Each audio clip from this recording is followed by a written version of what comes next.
Hi there. I'm coming back today to talk about an opportunity economy. And no, I am not a Kamala Harris supporter, so let me just make that clear. But what I do want to do is talk about how the haves and the have-nots can come together and create that opportunity economy. Sometimes it just feels like we are taught to believe that we can have this Cinderella story, but then all we get in the end is the Joker laughing in our face. So how do we bring back the magic? How do we fix this? We can't keep telling our little girls that they can be little princesses, and then they grow up and find out that nurturing is not admirable. Being a tough girl and pushing her way through is what will get her successful. And then we can't keep telling our boys that they're going to be Superman, and then they end up in a job that they hate, selling their soul and dying inside. So we, as a society, we praise the work ethic for people like the 17-year-old who has a bunch of degrees and is getting into a bunch of colleges, or even the McDonald's worker who walks 5 miles every day to get to work and has a good attitude. And those are great things, but everybody can't do those things, and everybody shouldn't do those things. We should have a better situation where that guy doesn't have to walk so far in the first place. Thank God he finally got a car. But what about the other people, the in-betweens, the undercapitalized entrepreneurs, the dreamers, the starving artists, and the sensitive souls who are dying inside?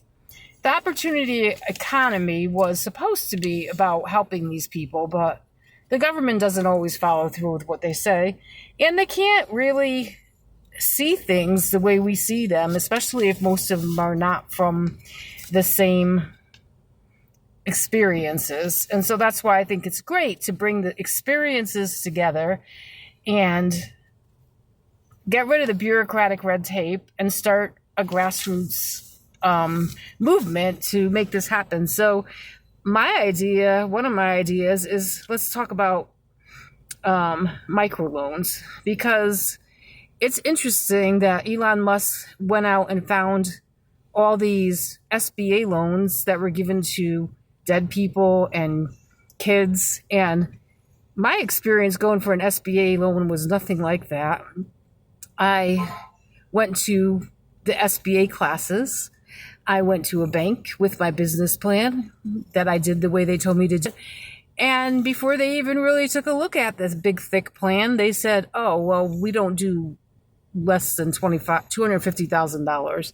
And I was looking for more like $25,000. So I don't know if I should have kept looking. Maybe it was just the bank. Maybe it was the timing. I don't know.